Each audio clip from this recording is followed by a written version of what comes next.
इस मूवी का नाम है इंडिपेंडेंस डे 1996। तो कहानी शुरू चांद को दिखाते हुए होती है। वहाँ पर हम एक पत्थर को देखते हैं जो उन लोगों ने लगाया था जो चांद पर सबसे पहले आए थे। उस पत्थर पर ये लिखा था कि हम पहले इंसान हैं जिन्होंने चांद पर पहला कदम रखा। तभी हम उस पत्थर पर एक साया देखते हैं जो एक बहुत बड़ी एलियन शिप का था। वो तेजी से जमीन की तरफ बढ़ रहा था। इसके बाद जमीन पर हमें एक हेड ऑफिस दिखाया जाता है जो आसमान से आने वाले दूसरे सिग्नल्स के बारे में खोज करते हैं। उन्हें बहुत ही बड़ा सिग्नल मिल रहा था।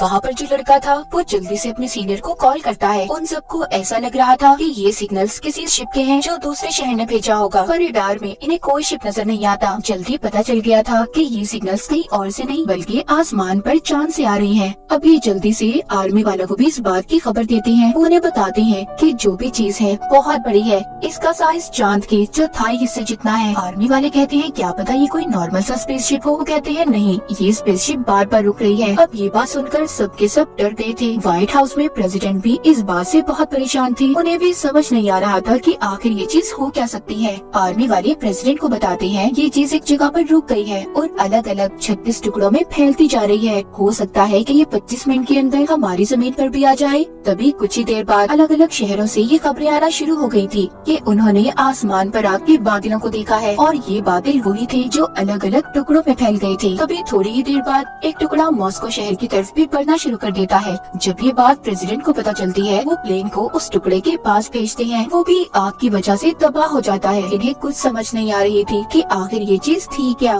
कुछ देर के बाद शहर में एक बहुत बड़ा स्पेसशिप आकर रुकता है जो पूरे शहर जितना था और भी बहुत से स्पेसशिप अलग अलग शहरों में रुके थे। इन सब की वजह से टीवी स्टेशंस में भी बहुत ज्यादा प्रॉब्लम हो रही थी। तभी हमें एक टीवी स्टेशन पर एक आदमी दिखाई जाता है जिसका नाम डेविड था। ये सैटेलाइट इंजीनियर था। जब ये सभी सिग्नल्स को देखता है तो इसे कुछ छुपे हुए सिग्नल्स भी मिलते हैं जो लगातार बीच में से गायब हो रहे थे। इसके बाद ये बाहर जाता है। डेविड आसमान की तरफ देखता है जहाँ पर इसे बहुत बड़ा एलियन शिप दिखाई दे रहा था। वो समझ गया था कि क्या होने वाला है। वो अंदर आकर स्टेशन के मालिक को बताता है आहिस्ता आहिस्ता एलियंस हमारे सिग्नल्स को बंद करके अपने सिग्नल्स को दुनिया में लाना चाहते हैं। अगर ऐसा हो गया तो समझो बहुत बड़ी तबाही होने वाली है। ये बड़े बड़े स्पेसशिप खाली नहीं बल्कि इनमें एलियंस हैं जो आकर हमारी जमीन पर कब्जा करना चाहते हैं। डेविड ये खबर प्रेसिडेंट तक भी पहुंचाना चाहता था। वो अपनी बीवी को कॉल करता है जो प्रेसिडेंट के साथ मिलकर काम करती थी। वो उसे सारी बात बता देता है। कहता है जल्दी हम पर हमला होने वाला है। लेकिन उसकी बीवी को उसकी बातों पर यकीन नहीं आता और फोन को बंद कर देती है। मगर डेविड जानता था इस बात को प्रेसिडेंट तक पहुंचाना कितना जरूरी था। इसीलिए वो अपने डैड के साथ वॉशिंगटन डीसी निकल जाता है जहाँ पर व्हाइट हाउस था। वो पहुंचकर अपनी बीवी को कॉल करता है जिसकी मदद से वो प्रेसिडेंट तक पहुंच गया था। वो उन्हें बताता है कि हमारी जमीन गोल है और इसी वजह से एलियंस यहाँ पर आकर एक दूसरे को सिग्नल्स नहीं दे सकते। यही वजह है वो हमारी सैटेलाइट्स का इस्तेमाल कर रहे हैं और बहुत ही जल्दी वो दुनिया को तबाह करने वाले हैं। प्रेसिडेंट किसी बात को ध्यान से नहीं सुनते और वहाँ से चले जाते हैं। अब जब ये लोग व्हाइट हाउस के ऊपर भी एक स्पेसशिप को देखते हैं तो उनके पास अपना हेलीकॉप्टर भेजते हैं ताकि ये एलियन से राब्ता कर सके। मगर इससे पहले ये कुछ करते उस स्पेसशिप में से 2 मिसाइल्स आकर उनके हेलीकॉप्टर्स पर हमला करते हैं। प्रेसिडेंट भी इस बात को समझ गए थे कि एलियंस उनके शहर पर हमला करने आए हैं। डेविड की बात बिल्कुल सच थी। इसीलिए ये सब व्हाइट हाउस छोड़कर निकल जाते हैं। शहर में एक अफरा तफरी थी। सब इधर उधर भाग रहे थे क्योंकि सब के सब काफी डरे हुए थे। तभी वक्त खत्म हो जाता है यानी कि डेविड ने जिस वक्त का अंदाजा लगाया था और उसी वक्त आसमान पर जो स्पेसशिप रुका हुआ था उसके दरवाजे खुलते हैं। उनमें से नीली रोशनी बाहर आ रही थी। सब लोग हैरानी से उस स्पेसशिप की तरफ देखते हैं। अगले ही पल वो स्पेसशिप एक बहुत बड़ा धमाका करता है जिसमें बड़ी से बड़ी बिल्डिंग्स तबाह पर बात हो चुकी थी। प्रेसिडेंट को इस बात का बहुत दुख था। वो सोचते हैं काश मैं डेविड की बातों पर यकीन कर लेता। इतने सारे मासूम लोगों की जान चली गई। दूसरी तरफ हमें एयरफोर्स दिखाई जाती है जो अब उन एलियन से बदला लेना चाहती थी। इसीलिए वो अपने फाइटर प्लेन्स को स्पेसशिप के पास भेजते हैं। इनमें एक पायलट स्टीवन भी था। जब ये सभी उस शिप पर हमला करते हैं इनके मिसाइल्स वहाँ पर जाने से पहले ही तबाह हो गई थी क्योंकि उस स्पेसशिप के बाहर एक सेफ्टी कवर हिफाजती दीवार थी जिससे कोई भी उन्हें नुकसान नहीं पहुँचा सकता था। तभी उस स्पेसशिप में से छोटे शिप बाहर आते हैं जो उन फाइटर प्लेन्स पर हमला कर रहे थे। इनके हमले में सभी प्लेन्स तबाह हो जाते हैं। बचा था तो सिर्फ स्टीवन का प्लेन। इससे पहले स्पेसशिप उसे भी तबाह करता स्टीवन अपने प्लेन का पैराशूट खोल देता है, जिसमें वो एलियन का शिप फंसकर नीचे गिर गया था। स्टीवन जब पास जाकर देखता है तो उसमें एक एलियन था जो काफी जख्मी था। स्टीवन उसे मुक्का मारकर बेहोश कर देता है। उधर दूसरी तरफ हमें प्रेसिडेंट को दिखाया जाता है जो बहुत परेशान थे क्योंकि अब एलियंस ने उनकी एयरफोर्स पर भी हमला कर दिया था। इसीलिए इनके लोग ये कहते हैं कि उन एलियंस पर हमें एक बहुत बड़ा हमला करना चाहिए, मगर प्रेसिडेंट ऐसा नहीं चाहते थे। वहाँ पर डेविड भी था जो कहता है हम ऐसे ही एलियंस पर हमला नहीं कर सकते, ऐसे तो हम अपना शहर खुद ही तबाह कर देंगे। इस बात पर मिनिस्टर को गुस्सा आता है, वो डेविड को जाने का कहते हैं। तभी यहाँ पर डेविड की डैड भी आ गई थी। वो सबको गुस्से से कहते हैं कि तुम्हें पहले ही इन सब के बारे में बताया गया था, तो तुमने लोगों को बचाने का इंतजाम क्यों नहीं किया? तुम जानते थे कि एलियंस का वजूद दुनिया में मौजूद है, तुमने इस बात को कैसे मजाक में लिया? और बहुत सालों पहले एक एलियन शिप क्रैश हुआ था जिसके अंदर एलियंस भी थे जिनको तुमने एरिया 51 के अंदर रखा है। ये बातें सुनकर प्रेसिडेंट कहते हैं कुछ नहीं है ऐसा, कोई एरिया 51 नहीं है। ये सब बातें सुनकर मिनिस्टर कहते हैं ये बात सच है, ये बिल्कुल सच बोल रहे हैं। ये सब बातें सुनकर प्रेसिडेंट भी हैरान हो गए थे क्योंकि इस बारे में वो कुछ नहीं जानते थे। इस एरिया को सिर्फ आर्मी ही कंट्रोल किया करती थी। ये सब के सब अब एरिया 51 में जाते हैं जहाँ पर जमीन के नीचे एक बहुत बड़ा लैब बनाया गया था। वहाँ पर उसी एलियन शिप को रखा गया था जो बहुत सालों पहले तबाह हुआ था। यहाँ पर लैब में प्रेसिडेंट एक साइंटिस्ट से मिलते हैं। वो बताता है हम कब से इस स्पेसशिप को ठीक करने की कोशिश कर रहे हैं मगर हम इसे ठीक नहीं कर पाए। हालांकि हम इसके बारे में बहुत कुछ जान चुके हैं, लेकिन जब से वो दूसरे स्पेसशिप हमारी जमीन पर आए हैं ये खुद ही एक्टिवेट होना शुरू हो गया है। यहाँ पर साइंटिस्ट इन्हें मरे हुए एलियंस भी दिखाता है जो इन्हें इसी स्पेसशिप से मिले थे। साइंटिस्ट बताता है वो हमारी तरह देख और सुन तो सकते हैं पर बस बोल नहीं सकते। प्रेसिडेंट कहते हैं जो भी है तुम्हें जल्दी पता करना होगा कि एलियंस का आखिर मिशन क्या है। उधर हमें स्टीवन को दिखाया जाता है जिसके पास वो एलियन था। वो अपने पैराशूट से एलियन को खींचता आगे बढ़ रहा था। ये आगे जाकर एक ट्रक को रोकता है। ट्रक में बैठा आदमी भी बहुत वक्त पहले एक पायलट ही था। जब इसने स्पेस में जंग लड़ी तो इसे एलियंस ने अगवा कर लिया, मगर आज तक कोई भी इसकी इस बात पर यकीन नहीं करता था। अब खैर स्टीवन इस आदमी के साथ एलियन को लेकर बेस तक आ गया था और ये एरिया 51 ही था। पहले तो गार्ड्स इनको आगे जाने नहीं देते, मगर जब स्टीवन एलियन को दिखाता है तो सभी डर गए थे और इन्हें अंदर जाने की इजाजत दे देते हैं। एलियन को लैब में लाया गया था। जो उसने सूट पहना था वो साइंटिस्ट खोलता है, मगर कुछ ही देर के बाद एलियन को होश आ गया था। एलियन जैसे ही साइंटिस्ट की तरफ देखता है तो उसके सिर में अजीब सा दर्द होने लगा था।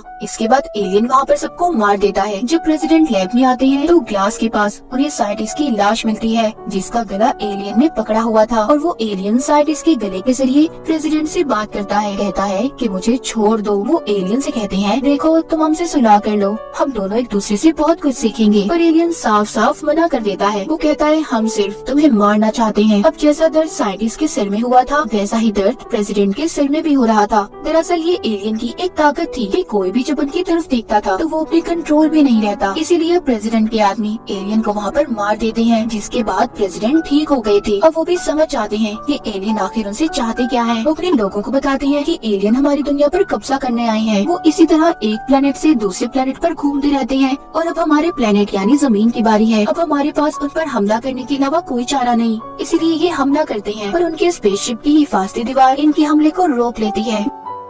दूसरी तरफ स्टीवन अपने प्लेन को लेकर शहर की तरफ जाता है ताकि वो वहाँ पर जाकर लोगों को बचा सके। वो अपनी बीवी और बाकी सब जख्मी लोगों को बचा लेता है जिनमें प्रेसिडेंट की बीवी भी थी, मगर वो बच नहीं पाती, उसकी मौत हो गई थी। प्रेसिडेंट को इस बात का बहुत दुख होता है, वो पूरी तरह से टूट चुके थे। उधर डेविड भी शराब के नशे में बहुत गुस्से में था। उसे गुस्सा आ रहा था कि वो लोगों को बचाने के लिए कुछ नहीं कर पा रहा। यहाँ पर डेविड के डैड आते हैं और कहते हैं ये क्या कर रहे हो, ऐसे तो तुम बीमार हो जाओगी, तुम्हें सर्दी लग जाएगी। तभी ये बात सुनकर डेविड के दिमाग में आइडिया आता है। वो जल्दी से उसी लैब में जाता है जहाँ पर स्पेसशिप को रखा हुआ था। वो उस पर एक कैन रखकर ऑफिसर को कहता है कि इस पर गोली चलाओ। वो गोली चलाते हैं तो साथ ही उस स्पेसशिप के इर्द गिर्द एक हिफाजती दीवार बन गई थी। इसके बाद डेविड कंप्यूटर पर कुछ करता है और कहता है फिर से गोली चलाओ। इस बार गोली कैन को लगती है। सब बहुत खुश थे कि हिफाजती दीवार खत्म हो गई। वो डेविड से पूछते हैं कि तुमने इस हिफाजती दीवार को कैसे खत्म किया। वो कहता है कि मैंने उस स्पेसशिप के अंदर एक वायरस को इंस्टॉल किया जिससे उसकी ढाल कमजोर हो गई। डेविड कहता है हम उनकी स्पेसशिप में भी ऐसा ही करेंगे, वायरस को डाल देंगे जिससे उनकी हर स्पेसशिप की हिफाजती दीवार कमजोर हो जाएगी और यहाँ पर हम आसानी से उन पर हमला कर पाएंगे। सब पूछते हैं कि हम उनकी स्पेसशिप तक आखिर पहुँचेंगे कैसे। डेविड कहता है इसी स्पेसशिप से हम उनके बड़े स्पेसशिप में दाखिल होंगे और वहाँ पर जाकर इस वायरस को इंस्टॉल कर देंगे जो 1 मिनट के बाद काम करेगा और तभी हम 1 मिनट के अंदर अंदर वहाँ से निकल जाएंगे। सब इस बात को मान गए थे, पर सवाल ये था कि स्पेसशिप को चलाएगा कौन। यहाँ पर स्टीवन कहता है मैं चलाऊंगा इसे। ये सभी मुल्कों तक इस मैसेज को पहुँचा देते हैं कि हम एलियंस पर जवाबी हमला करने वाले हैं और आपके शहरों में भी जो स्पेसशिप है आपको उन पर हमला करना होगा। सब लोग तैयार थे कि वो एलियंस पर हमला करके उन्हें खत्म कर देंगे। स्टीवन और डेविड के स्पेसशिप में एक मिसाइल को भी लोड किया जाता है। यहाँ पर प्रेसिडेंट कहते हैं कि अभी भी हमारे पास पायलट की कमी है। ये अवाम के पास जाकर ऐलान करते हैं कि जिसे भी प्लेन उड़ाना आता है वो हमारी टीम में शामिल हो जाए। यहाँ पर वही आदमी जिसने स्टीवन की मदद की थी, जिसको कई सालों पहले एलियंस ने अगवा भी किया था, वो भी इनके साथ टीम में आने को तैयार था। डेविड और स्टीवन